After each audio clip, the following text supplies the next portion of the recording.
Esas son de estudio. Ok. Vamos a arrancar con la unión con unidad y voy a leer lo que ustedes ya leyeron para la gente de internet que nos lo pidieron.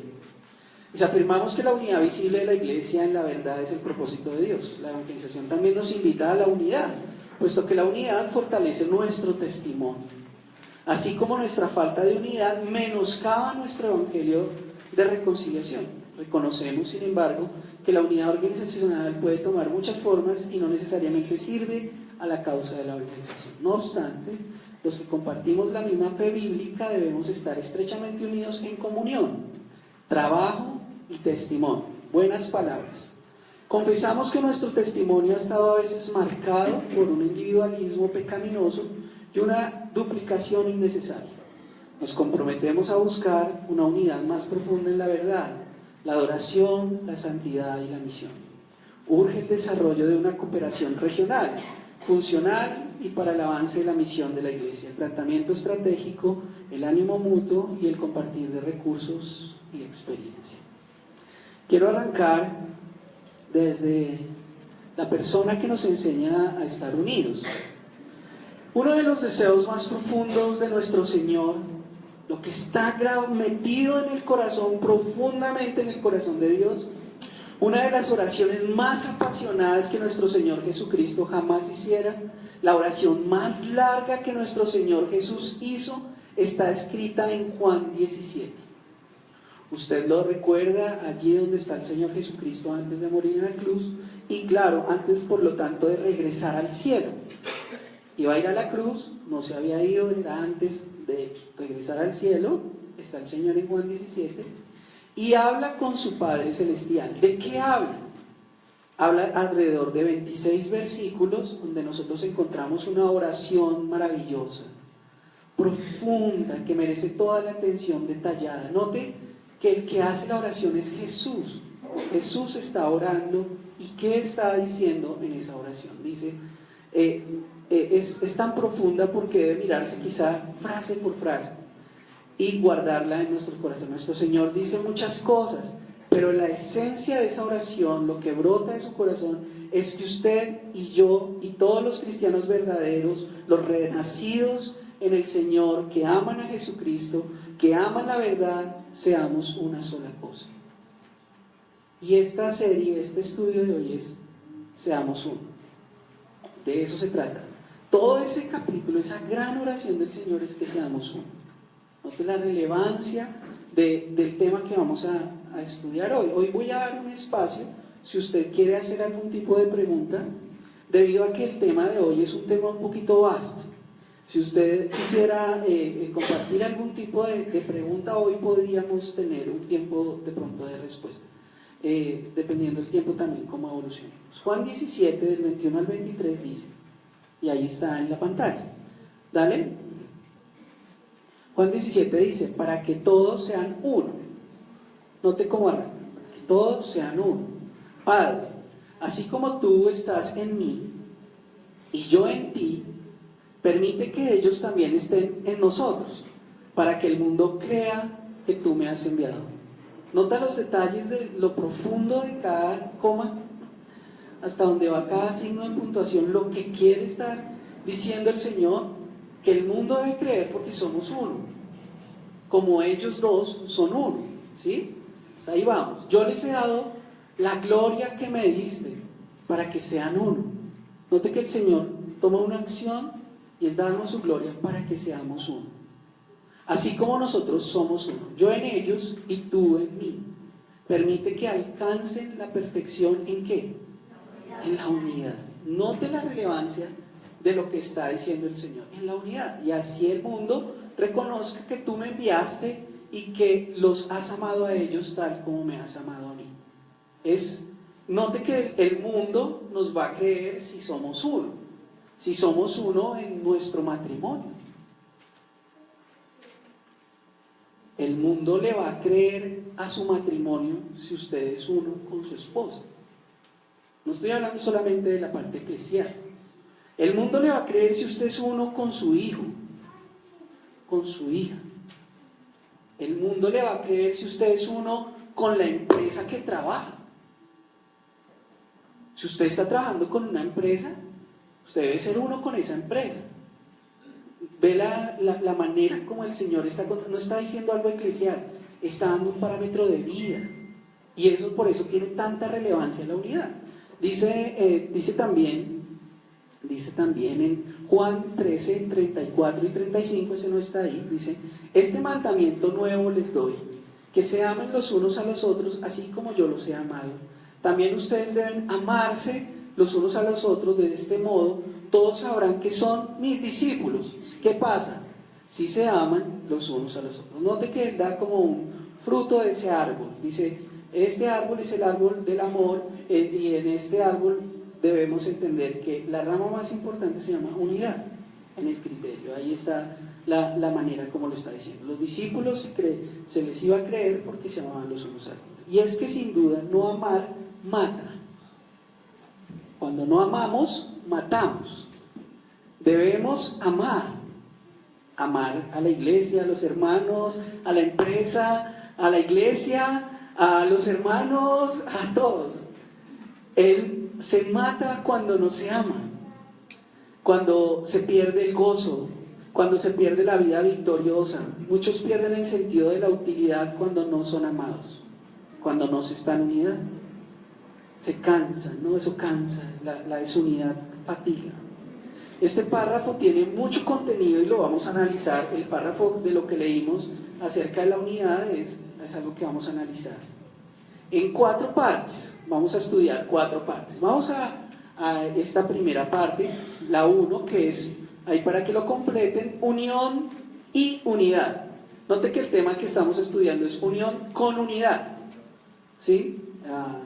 Son palabras totalmente diferentes y ahorita las voy a explicar, obviamente, porque de eso se trata esta clase. Unión y unidad. Vamos a mirar. Recordemos que hoy hablaremos de un principio bíblico inmutable, porque radica en Jesús y en Dios. Dios es uno con el Padre, Jesús es uno con el Padre y uno con el Espíritu. Entonces vamos a hablar algo que es una característica profunda del mismo Dios, por eso es tan vasto. Es algo infalible y se pueden aplicar en todo tiempo estos conceptos, tanto de unión como en unidad. Hoy hablaremos del principio de unión con unidad, que se refiere a la naturaleza de Dios, que es indivisible. Dios no se divide porque ellos 3 son uno y no hay división en ellos. Dios es 3 personas que viven en una unidad perfecta. Este principio posee un orden en el que primero debemos tener unidad interna y luego unión externa. Cuidado ahí con esos 2 términos, la unidad interna y la unión externa, que es muy relevante. ¿Por qué necesitamos tener una unión interna?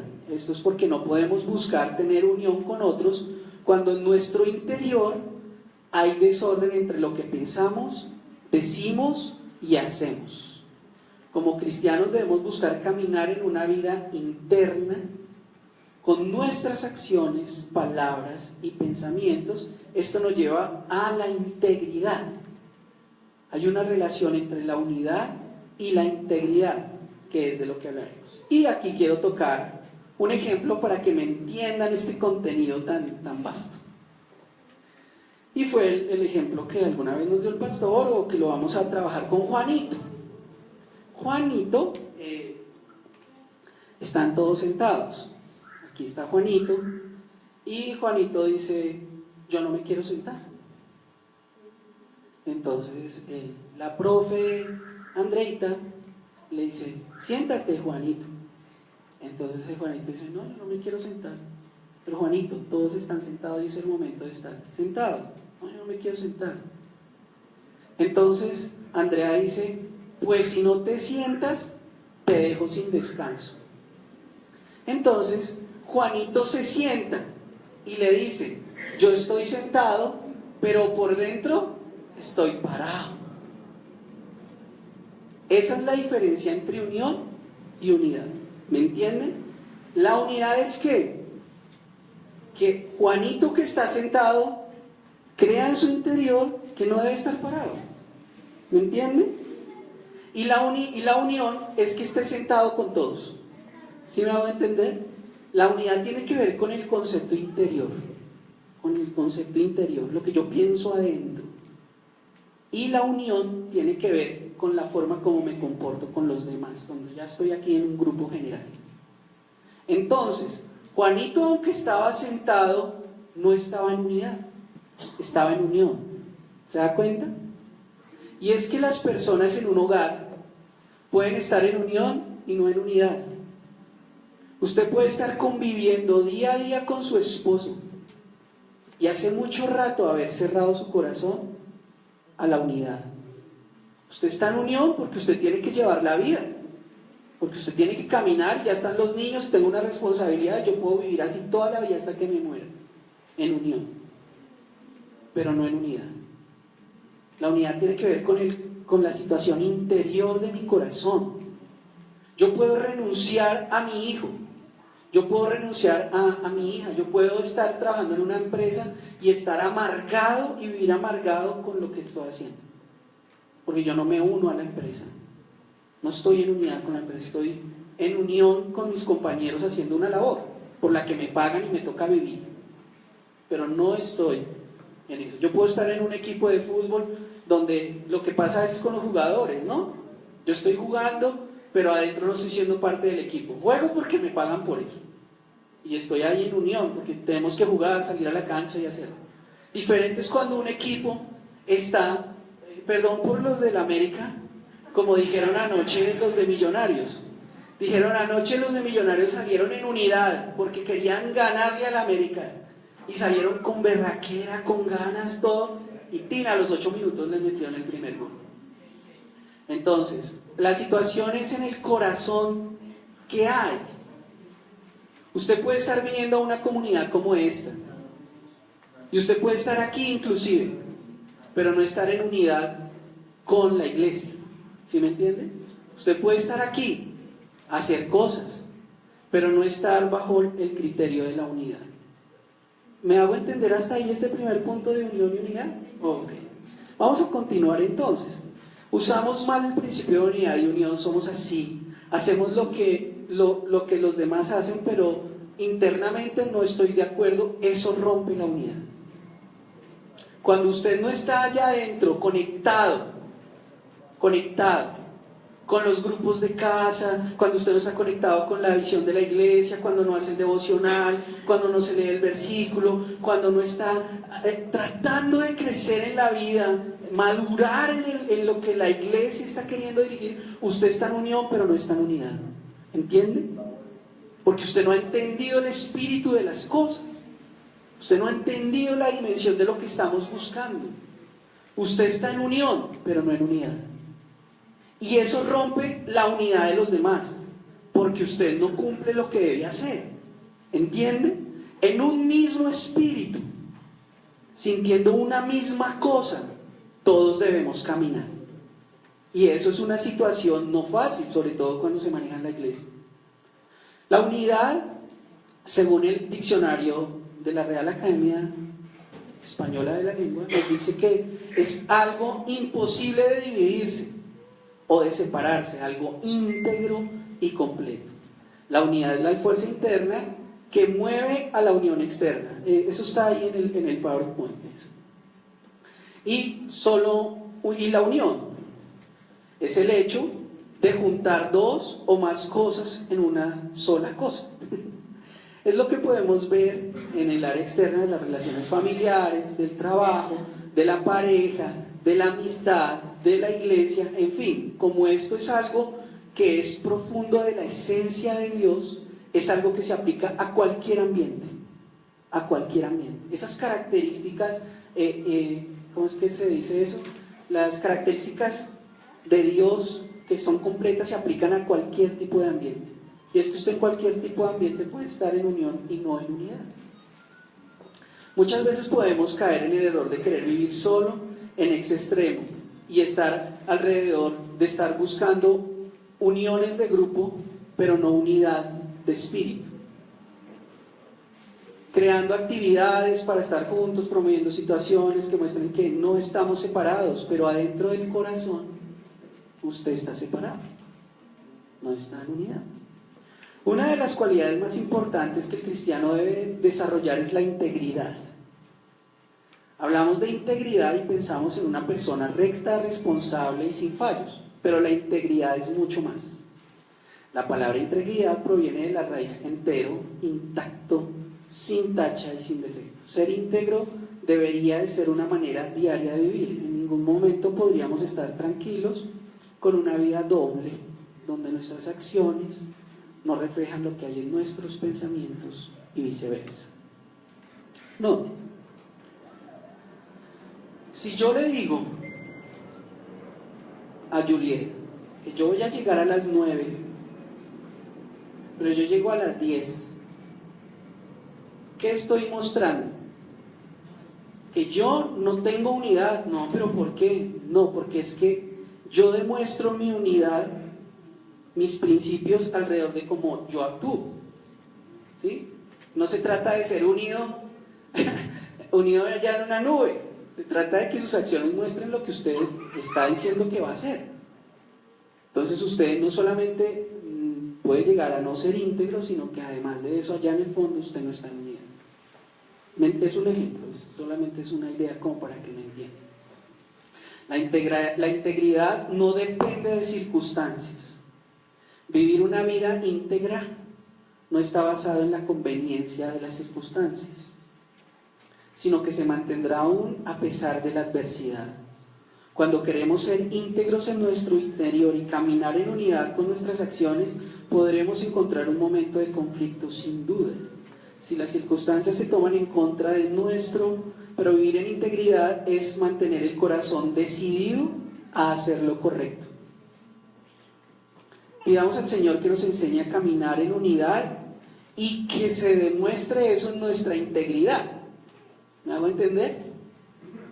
Que usted crea ya en su interior que usted está en unidad, pero además de eso que sus actos muestren su integridad. Y es que lo que usted dice, eso hace. Si usted no lo está haciendo, ni está siendo íntegro ni está unido. Lamentablemente tenemos muchas situaciones alrededor de esto. Entonces Dios en su sabiduría dejó el principio de la unión con unidad. Ambas deben estar entrelazadas entre sí para poder lograr grandes metas y propósitos. Si usted no está en unidad, no vamos a lograr las cosas, porque simplemente usted no ha entendido que está en división. Hay un término que dice divide y vencerás, y es una afirmación fuerte pero cierta. Si lo aplicamos en la palabra dice en Mateo 12:25, dice: conociendo Jesús sus pensamientos, les dijo: todo reino dividido contra sí mismo es asolado, y toda ciudad o casa dividida contra sí misma no se mantendrá en pie. Como vemos, el principio de unión con unidad establece un equilibrio entre la unidad interna y la unión externa. En la palabra de Dios aparece este principio en Mateo 12, 4 y 5. Porque de la manera que en un cuerpo tenemos muchos miembros, pero no todos los miembros tienen la misma función, así nosotros, siendo muchos, somos un cuerpo en Cristo y todos miembros los somos de los otros. Ya para ir terminando este punto, dice: los verdaderos cristianos somos una sola cosa, como decía su pastor Jairo, o chicha o limonada, pero no en la mitad. Una sola cosa. De las cosas que más fracturan un matrimonio, una familia, una iglesia, un entorno, una labor, es el doble ánimo. La Biblia dice que en el doble ánimo no se puede confiar. Si usted sea cristiano, sea cristiano. Si usted sea mundano, pero no en la mitad. Eso daña a la iglesia, a la familia, a sus entornos, todo. O chicha o limonada. Hay que ser uno, blanco o negro, gris no. Los verdaderos cristianos somos una sola cosa. Una cosa que a mí me agrada mucho es que en América Latina los verdaderos cristianos nos tratamos como hermanos. Acá nosotros nos abrazamos. En otras partes del mundo no. Acá se tratan con hermandad. Si usted llega a la casa, le gastan café y buscan atenderlo, y en la sala, y le dan arrocito con huevo y todo. Es una situación familiar, eso es bonito. Hay muchas partes del mundo donde no nos dejan entrar a la casa si usted llega a hacer visita. Nos queremos como hermanos, nos abrazamos como hermanos. Cuando llega el momento de la vigilación, nos unimos como hermanos, como dentro de 8 días que tenemos brigada, siempre habrá un residuo de personas extremistas que no se quieren unir a la mayoría del cuerpo, pero en esencia, gracias a Dios, América Latina, la unidad del cuerpo es muy funcional. Y eso que nos quejamos de la situación acá, y ojalá que se mantenga así. La evangelización nos invita a la unidad. No hay como una intención de unir el cuerpo de Cristo como una sola cosa. No hay cosa más hermosa. Lo más hermoso y alegre es cuando la iglesia está unida. Y eso no me estoy refiriendo solamente a una sede. Y lo más deprimente y triste es cuando el cuerpo de Cristo rehúsa unirse. Esto es unidad del cuerpo de Cristo. Vamos al segundo punto. La iglesia debe cuidarse de la institucionalidad o el desarrollo organizacional. Uy, no, eso no suena bien.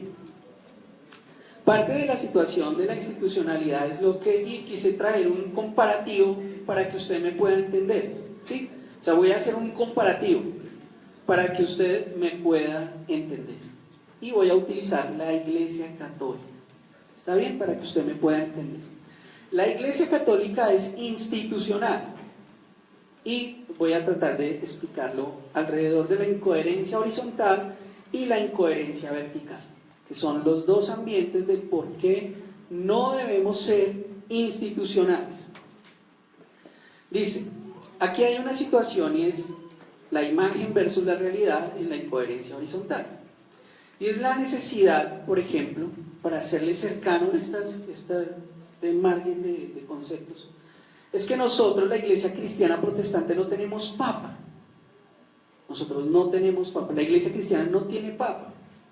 ¿Su cabeza es quién?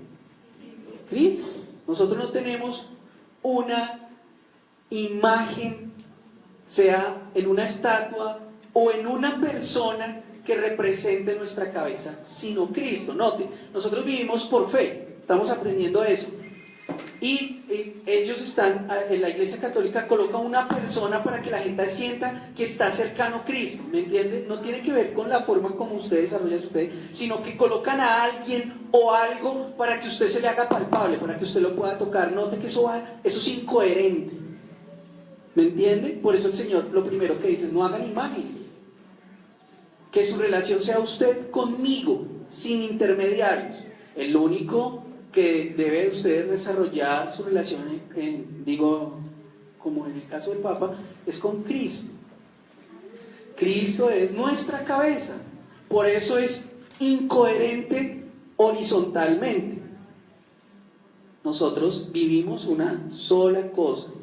Nosotros somos, como ya lo he dicho, nosotros tenemos un Padre y todos somos iguales. La iglesia es lineal, no es de estratos, no se institucionalizan.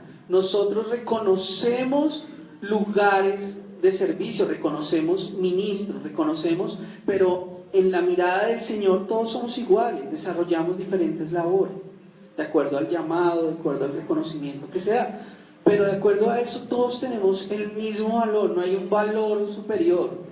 Todos somos iguales, inclusive Cristo dice: yo soy coheredero, somos horizontales, con mis hermanos. Ya no los llamo más mis esclavos, ahora van a ser mis amigos, mis hermanos. Todo el que hace la voluntad de mi Padre es mi hermano. ¿Notan? Él nos coloca coherederos iguales junto a Él. Lo adoramos por lo que reconocemos de Él, pero ante el Señor está el Padre y después nosotros. Somos una sola familia, iguales, no se estratifica, no se hace eso, todos somos iguales. La iglesia no se divide por dinero o no, por oportunidades o no, por grados de sapiencia o no. La iglesia es para todo el mundo, somos iguales. En la iglesia somos todos iguales. La institucionalidad es algo incoherente. ¿Por qué? Porque se hacen imágenes que hagan cercano a la persona de Dios versus la realidad que necesita una presencia humana, un dibujo, una escultura o cualquier tipo de presencia para que la persona sienta que sí está cerca de Dios.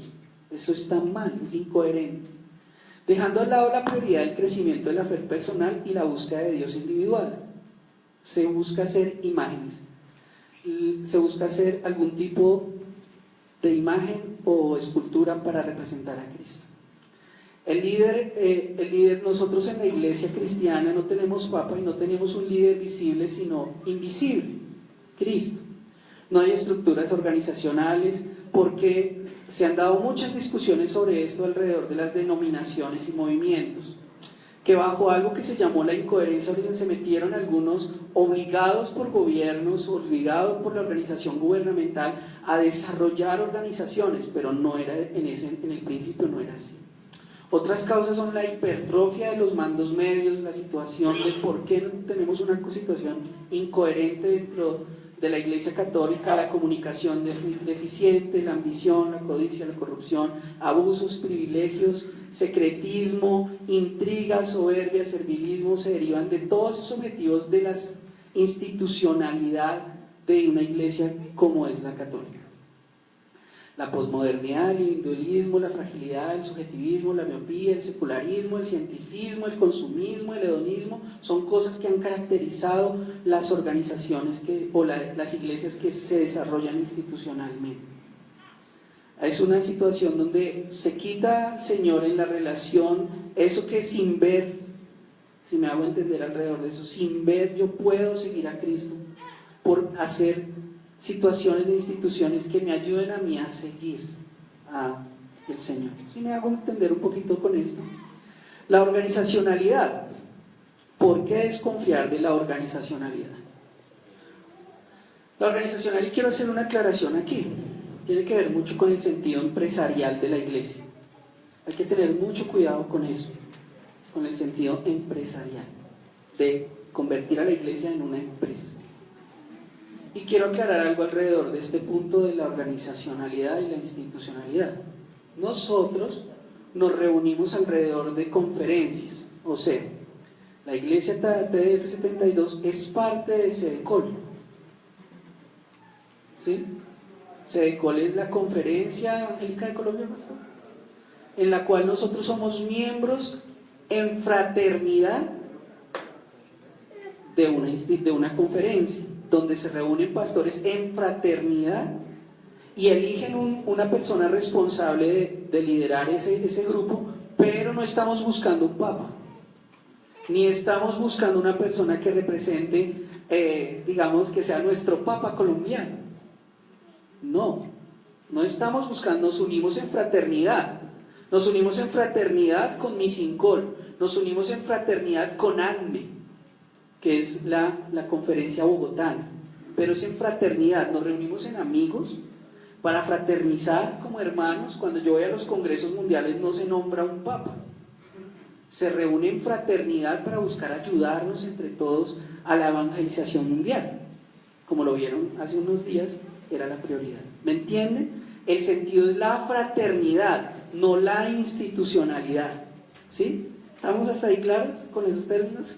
Perdón si soy redundante, para que se entienda bien.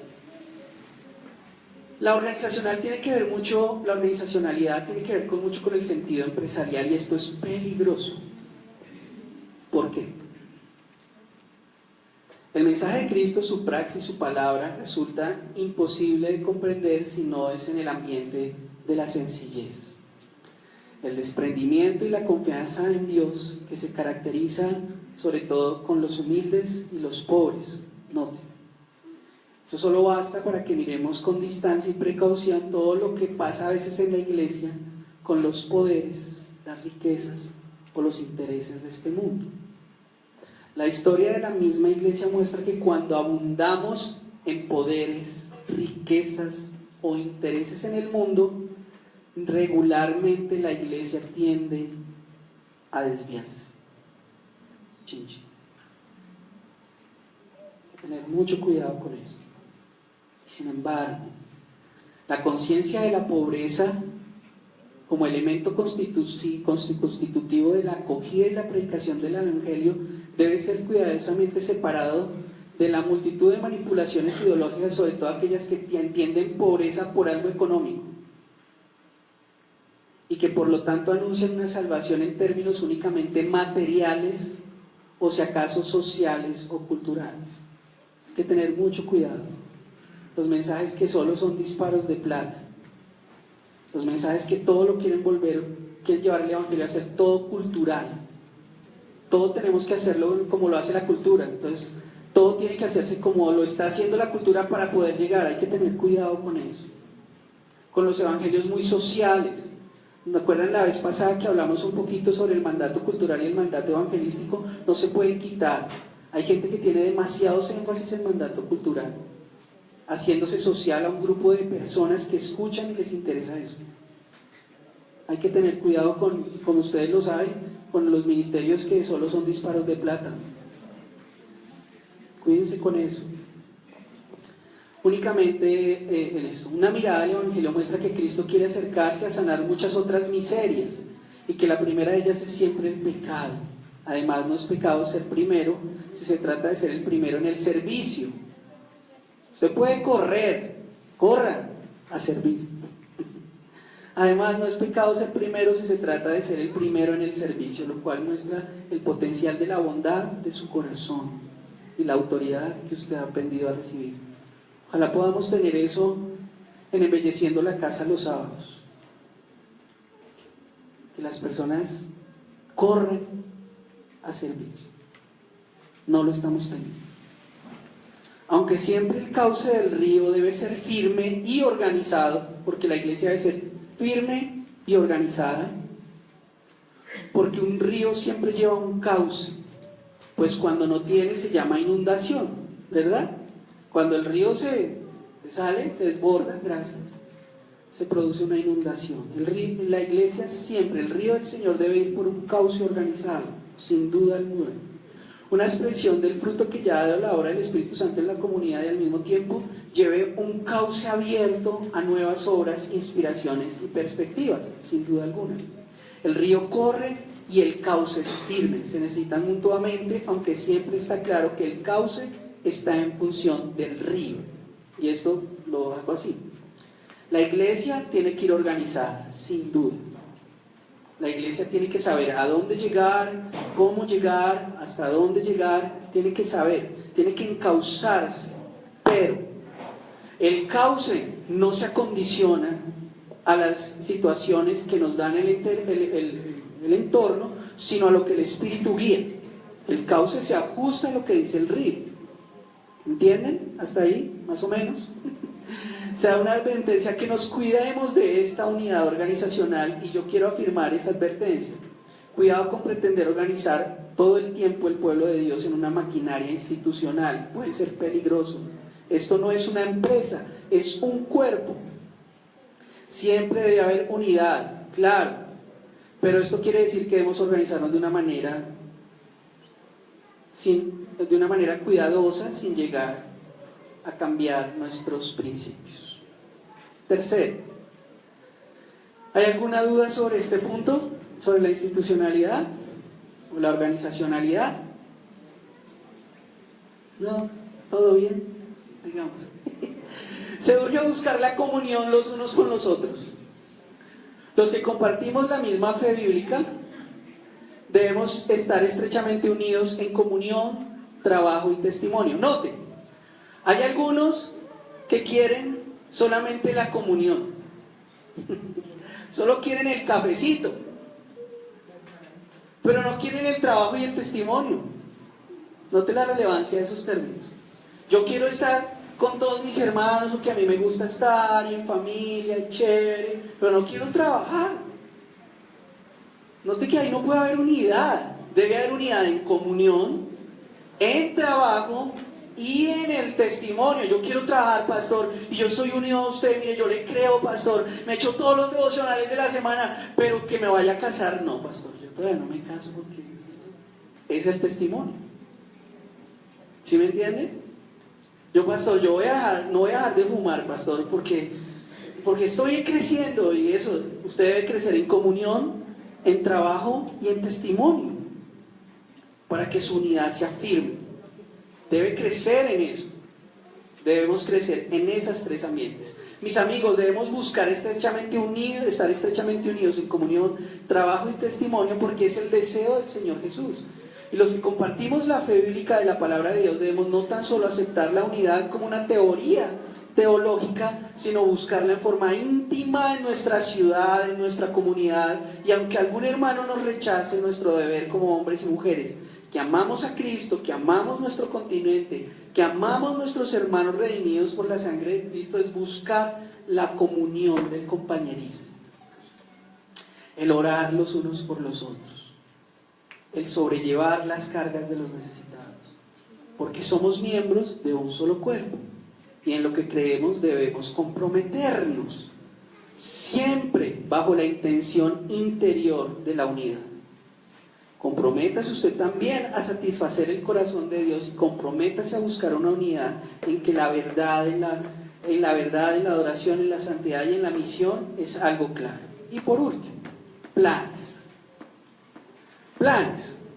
Y eso tiene que ver con el sentido de la cooperación. La iglesia crece en unidad cuando coopera. Debemos cooperar, tener planes juntos. Debemos cooperar no solamente con nosotros, sino con la región.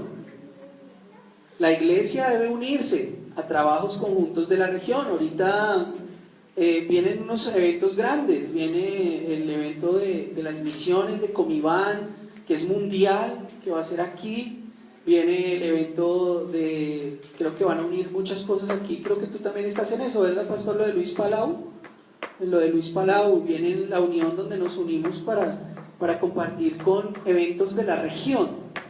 La unidad, debemos tratar de estar unidos en la misión de proclamar el nombre de Jesús, no solamente con nosotros.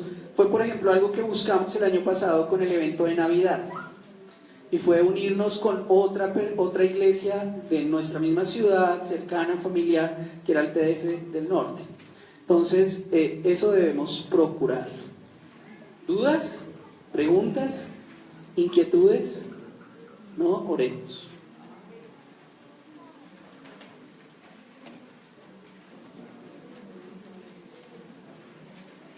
Señor, te damos gracias porque tu oración, la charla que tuviste con tu Padre, era que fuéramos uno y que creciéramos en unidad. Que un día el mundo nos creería porque adentro de nuestro corazón